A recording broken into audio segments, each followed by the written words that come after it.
Hello everyone, hope you all are doing well. So today we are going to do the next question of our agriculture optional answer writing practice series. जो हमारी agriculture optional answer writing practice series चल रही है उसका next video को आज हम लोग करने वाले हैं. And today's question is explain the molecular marker approach in crop improvement. तो जो मोलिकुलर मार्कर्स अप्रोच है उसको हमें ब्रीफली एक्सप्लेन करना है. And this question was asked in IFoS examination, that is Indian Forest Service examination conducted by UPSC. उसके agriculture optional paper में ये 2022 में आ चुका है. And when it comes to molecular markers, तो it has been asked previously in civil services examination also, that is civil services examinations का जो एग्रीकल्चर ऑप्शनल है उसमें भी मोलिकुलर मार्कर्स पहले पूछा जा चुका है. So it becomes very important for us. So let's see how we can approach the answer. So first of all you should understand कि ये molecular markers आखिर होते क्या हैं, फिर ये molecular markers approach आखिर होता क्या है. So this molecular markers approach refers to the use of specific DNA sequences. Molecular marker approach refers to use of specific DNA sequence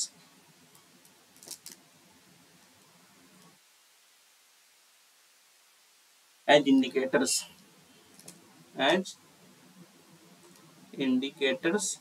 or you can say as markers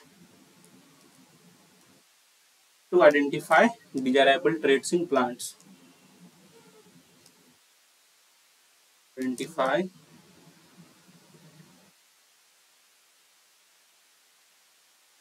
desirable traits in plants. जब भी plants के अंदर कोई desirable trait को identify करने के लिए हम किसी डीएनए सीक्वेंस को एज ए मार्कर या फिर एज ए इंडिकेटर यूज करते हैं तो उसी को हम लोग मॉलिक्यूलर मार्कर अप्रोच बोलते हैं. So this is a perfect definition and I hope you are able to understand from it what in broader way what molecular marker approach is. जब भी हम लोग डीएनए सीक्वेंस का यूज करके इस DNA sequence को एज ए इंडिकेटर या as a marker use करते हैं और उसी डीएनए सीक्वेंस की मदद से हम अगर कोई डिजायरेबल ट्रेट प्लांट में आइडेंटिफाई करते हैं या उसको यूज करते हैं तो then it is known as the molecular marker approach. तो क्योंकि इसमें हम एक्सप्लेन करना है तो हम डिफरेंट पैरामीटर्स के बेसिस पे एक्सप्लेन कर सकते हैं. जैसे कि आप चाहो तो सबसे पहले इसमें मैं बताता हूँ टाइप्स ऑफ मार्कर्स. क्या क्या टाइप्स हैं. There are 3 types of markers generally. First one is SNP, जिसको हम लोग सिंगल न्यूक्लियोटाइड पॉलीमॉर्फिज्म बोलते हैं. Single nucleotide polymorphism. And this is the most commonly and widely used marker. ठीक है, ये सबसे क्या है most commonly and widely used. Most commonly and widely used because कि इसमें क्या होता है abundance of genome है, because it is the single nucleotide ones, so there is abundance of genome and we can most commonly use it. Second one is the SSRs, that is simple sequence repeat. Simple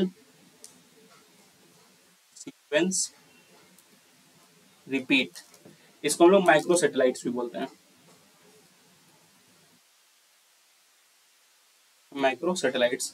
So these sequences are the repeated DNA motifs that vary in length between individuals. because जो repeated DNA motifs होते हैं उनका use करते हैं यहाँ पे हम. repeated DNA motifs, नाम से पता चलता होगा सिंपल सीक्वेंस रिपीट. जो रिपीटेड डीएनए मोटिव्स होते हैं उनको हम लोग यूज करके कुछ भी यहाँ पे एज ए मार्कर यूज करके डिजायरेबल ट्रेट की तरफ बढ़ते हैं. तो ये इसको हम लोग माइक्रोसैटेलाइट्स बोलते हैं. And the next type is the AFLP, that is amplified fragmented length polymorphism. Amplified fragmented length polymorphism. यहाँ जो कमेंट लिखा हुआ है polymorphism, ठीक है polymorphism.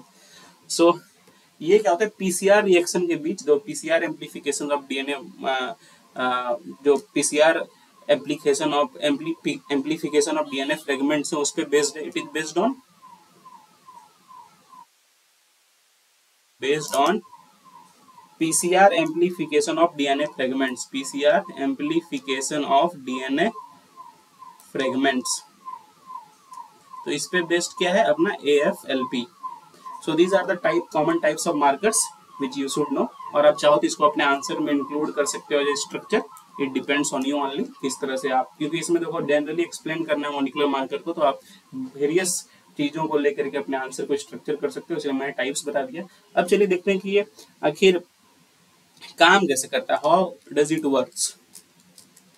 तो इसकी वर्किंग देखें तो सबसे पहले हमें क्या करना पड़ता है, first step is to identify the DNA markers, identification of DNA markers. तो first of all we have to identify the DNA markers. जो भी हमें जिस तरह का ट्रेट चाहिए, फॉर एग्जांपल हमें रेसिस्टेंट का ट्रेट चाहिए, किसी डिजीज रेसिस्टेंस, पेस्ट रेसिस्टेंस, या यील्ड का कोई ट्रेट चाहिए, या कोई क्वालिटी का ट्रेट चाहिए, तो उस हिसाब से हमें जो भी ट्रेट चाहिए उस हिसाब से हम लोग जो भी है डीएनए मार्कर्स को आइडेंटिफाई करते हैं, so that they can be used to enhance this traits. सो जो है सबसे पहले हम उस ट्रेट को आइडेंटिफाई करते हैं। ट्रेट को आइडेंटिफाई करने के बाद the second process is to, जो हम लोग मार्कर असिस्टेड सिलेक्शन करा देते हैं, उसका मार्कर असिस्टेड सिलेक्शन। ये सारी चीज जो मार्कर असिस्टेड सिलेक्शन वगैरह सब कुछ मैंने जो अपनी स्टैटिक वीडियो जो उसमें कवर किया हुआ है, अगर आपको डिटेल में जानना है तो वहां से देख सकते हो, पर आंसर कैसे अप्रोच करें मैं यहाँ तक बताता हूँ। तो इसमें क्या होता है, जो भी हमारा मार्कर्स है उसको टारगेट के साथ हम लोग आइडेंटिफाई करते हैं, और जो प्लांट ब्रीडर्स हैं उसी को यूज करके जो भी हमें ट्रेट देना होता है वो हम लोग ट्रेट को वहाँ पे फेनोटाइपिकली एक्सप्रेस कराते हैं। ठीक है, जैसे मान के चलो रेजिस्टेंस के लिए कोई मार्कर आइडेंटिफाई किया तो उसको ब्रीडर्स क्या करते हैं, मार्कर असिस्टेड सिलेक्शन करा के जो ये ट्रेट है इसको हम लोग एक्सप्रेस करा देते हैं, so that it can be helpful to the plants, और वो प्लांट अच्छे से उस ट्रेट को एक्सप्रेस कर पाए। मान के चलो कोई यील्ड का ट्रेट है तो यील्ड को यहाँ पे मार्कर असिस्टेड सिलेक्शन करा देता है ब्रीडर, तो वो ट्रेट को ठीक से एक्सप्रेस कर पाते हैं। So this is how it works. तो सबसे पहले हम लोग को जो डीएनए मार्कर्स है जिस ट्रेट के लिए हमें यूज करना है उसको आइडेंटिफाई करना है, उसके बाद हमको उसका मार्कर असिस्टेड सिलेक्शन कर देना है। तो this is about it's working. अब देखिए इसके ट्रेडिशनल, क्योंकि ये मार्कर असिस्टेड सिलेक्शन है तो इसके ट्रेडिशनल ब्रीडिंग से कुछ एडवांटेजेस भी हैं। देखिए एडवांटेजेस क्या क्या है। फर्स्ट ऑफ ऑल ये हाईली प्रिसाइज है, precision is the first advantage, because यहाँ पे हम लोग क्योंकि सीधा जीन के साथ काम कर रहे हैं तो यहाँ क्या प्रिसाइज जेनेटिक इन्फॉर्मेशन का हम लोग यूज कर सकते हैं और उसको ब्रीडिंग में यूज कर सकते हैं। तो इससे क्या हो रहा है, हमारा जो भी ट्रेट्स आएगा वो काफी प्रिसाइजली निखर के आएगा। Secondly efficiency, it is highly efficient, और ये क्या है efficiency, it also accelerates the breeding process. Okay, it also increases और you can say accelerates breeding process.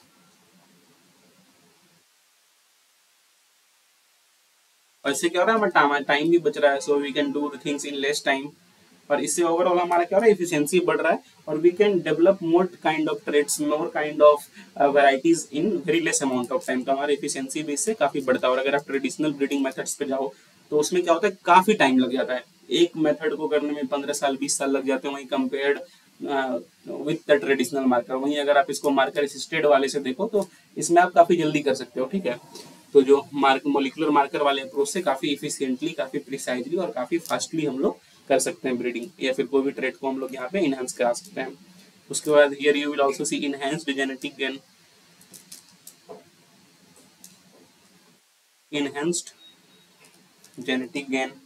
तो यहाँ पे क्या होता है, जो भी कॉम्बिनेशन ऑफ ट्रेट्स को हम लोग यूज करके हम लोग ये चीज कर सकते हैं, we can here combined various traits,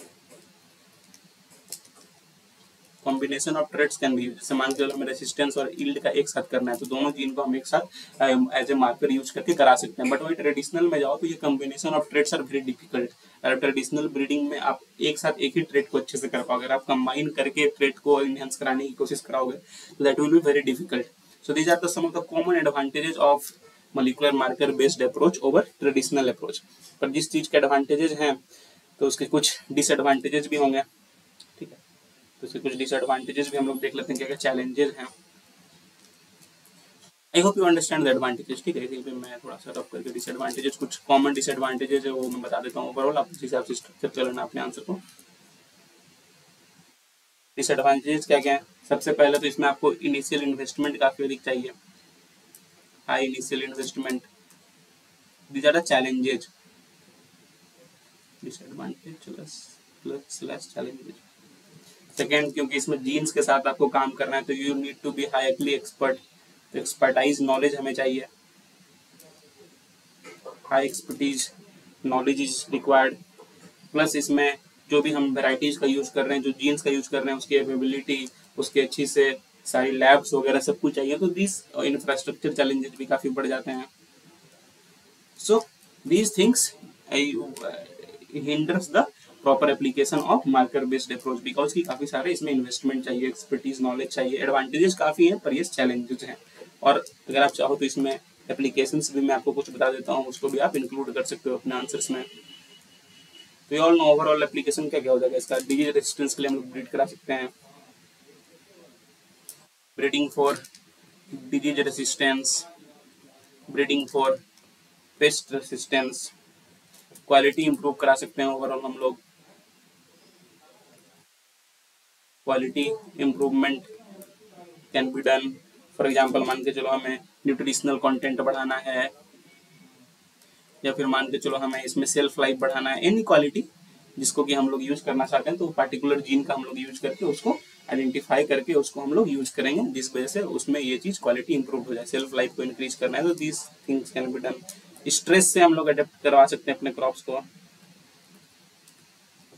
adaptation to stress, for example किसी को सैलिनिटी स्ट्रेस, कोई क्रॉप को अडेप्ट कराना है, या किसी को कुछ अदर स्ट्रेस हैं, सच एज कुछ इन्वायरमेंटल स्ट्रेस हैं, moisture, lack of moisture, drought वाले स्ट्रेस हो गए, या फिर वाटर जहाँ पे जमा हो जाता है, वाटर लॉगिंग वाले स्ट्रेस हो गए, तो सबसे हम लोग इसमें काम कर सकते हैं। So these are the applications. तो अगर आप देखो आंसर में उन्होंने पूछा हुआ था कि थोड़ा सा मोलिकुलर मार्कर बेस्ड को अप्रोच करना, तो मैंने ओवरऑल आपको बेसिकली समझा दिया कि मोलिकुलर मार्कर अप्रोच क्या होता है, उसके टाइप्स बता दिए, उसके वर्किंग बता दी, किस तरह से आप करा सकते हैं, उसके एडवांटेजेस बता दिए, चैलेंजेस बता दिए, एप्लीकेशंस बता दिए। अब इसी के बेसिस पे आप अपने आंसर को स्ट्रक्चर कर सकते हो, जरूरी नहीं है कि सब कुछ लिखना, बट क्योंकि इसमें ओवरऑल एक्सप्लेन करना है तो आप थोड़ी मोड़ी आप चाहो तो इसमें ये लिख करके इसको कैसे यूज करना है करके कुछ एडवांटेजेस या कुछ एप्लीकेशन लिखो, दैट विल बी इनफ। तो that is how you can approach this types of answers. ठीक है, 2-3 पैरामीटर के बेसिस पे आप लिख दोगे तो you will fetch good marks, क्योंकि ब्रॉडर क्वेश्चन है, पूरा एक्सप्लेन करना हुआ, तो एक्सप्लेन में आप थोड़ी थोड़ी चीजें सबको ऐड कर सकते हो as you want to structure. तो अपने आंसर्स को स्ट्रक्चर कर लीजिए एज यू वांट। हाँ, कुछ ऐड भी करना है तो आप ऐड भी कर सकते हैं, please to let us know by commenting, comment करके बताएं कि क्या क्या आप इसमें ऐड भी करना चाहते हैं।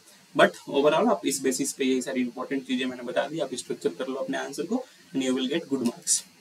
So that is all for today. Please do like, please do share and please do subscribe. It takes a lot of hard work to make such videos for you. ऐसे वीडियोज आप सबके लिए बनाने के लिए काफी हार्ड वर्क लगता है, और अगर आप लाइक करते हो, शेयर करते हो, सब्सक्राइब करते हो तो काफी मोटिवेशन मिलता है हमें कि हम और वैसे वीडियोस को आप सबके लिए रेगुलरली बना पाए। So that is all for today. Have a nice day. Thank you.